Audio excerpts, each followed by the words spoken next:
SBS 뉴스입니다. 제조업 부진에 5인 이상 중대규모 사업체의 취업자 수가 13년 만에 처음으로 줄었습니다. 통계청에 따르면 올 1월 기준 5인 이상 종사사업체의 취업자 수가 전년 동월보다 2만 명 감소한 1,681만 3천 명으로 집계됐습니다. 5인 이상 사업체에서 취업자 수가 줄어든 건 2005년 12월 이후 13년 1개월 만에 처음입니다. 5인 이상 사업체 고용 악화 현상은 중소사업체와 대형사업체에서 모두 나타나고 있습니다. 1월 기준 종서사업체의 취업자 수는 1년 전보다 17,000명 줄어든 1,434만 4천 명, 대형사업체 취업자 수는 3,000명 감소한 246만 9천 명이었습니다. 북한이 오늘 한국의 국회의원 총선거에 해당하는 제14기 최고인민회의 대의원 선거를 치릅니다. 최고인민회의는 북한 헌법상 입법권을 행사하는 최고 주권기관으로 우리의 국회와 유사한 기능을 합니다. 이번 선거는 김정은 국무위원장 집권 후 두 번째 대의원 선거로 첫 선거였던 제13기 대의원 선거는 2014년 3월 9일 치러졌습니다. 북한은 2차 북미 정상회담이 합의 없이 끝난 가운데 치러지는 이번 선거에서 체제 결속을 다잡는 데 총력을 기울일 것으로 보입니다. 베트남에서 한국인 관광객들을 태운 버스가 뒤집혀 현지인 버스 기사가 숨지고 한국인 관광객 7명이 다쳤습니다. 외교부는 베트남 판티에시 무인의 지역에서 우리 시간으로 어제 오후 3시 1분쯤 한국인 관광객 7명이 탄 버스가 갑자기 길을 벗어나 경사면 아래로 추락한 뒤 뒤집히는 사고가 났다고 밝혔습니다.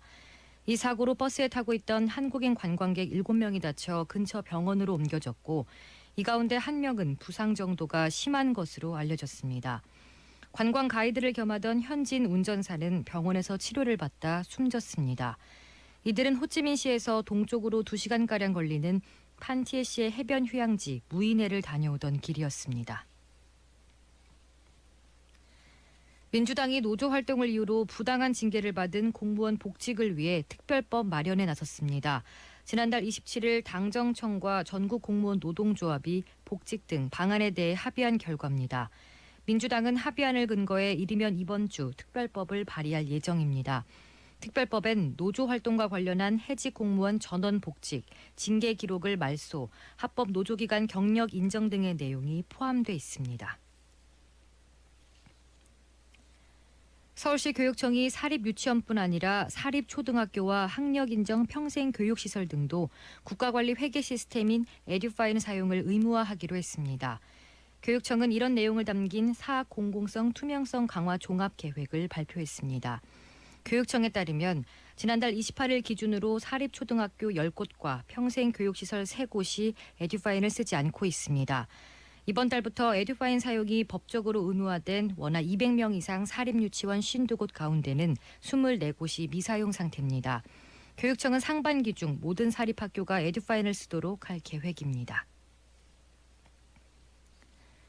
변호인단 사임으로 한동안 파행한 임종헌 전 법원행정처 차장의 정식 재판이 내일 시작됩니다. 서울중앙지법 형사합의 36부는 내일 오전 417호 대법정에서 임 전 차장의 첫 정식 재판을 엽니다. 임 전 차장이 지난해 11월 처음 재판에 넘겨진 지 117일 만이며 지난 1월 30일 재판이 파행된 이후로는 40일 만입니다. 정식 재판인 만큼 임 전 차장은 피고인 신분으로 이날 처음 법정에 나옵니다. 임 전 차장은 징용소송과 전국교직원 노동조합 법외노종 소송을 둘러싼 재판거래 의혹 등 30여 개의 범죄 사실로 지난해 11월 구속 기소됐습니다. 오늘은 전국이 대체로 흐리고 강원과 충청 이남 지방은 비가 온 뒤 밤에 점차 개겠습니다. 강원 영동과 경북 동해안은 내일 새벽까지 비가 오는 곳이 있겠습니다. 예상 강수량은 영남 해안과 울릉도, 독도는 10에서 30mm, 강원 영동과 전남, 영남 내륙 제주도는 5에서 20mm, 강원 영서 남부와 충청, 전북은 5mm가량 되겠습니다. 서울의 현재 기온은 11.1도입니다. 습도는 15%입니다. 주시은입니다. 뉴스를 마칩니다. SBS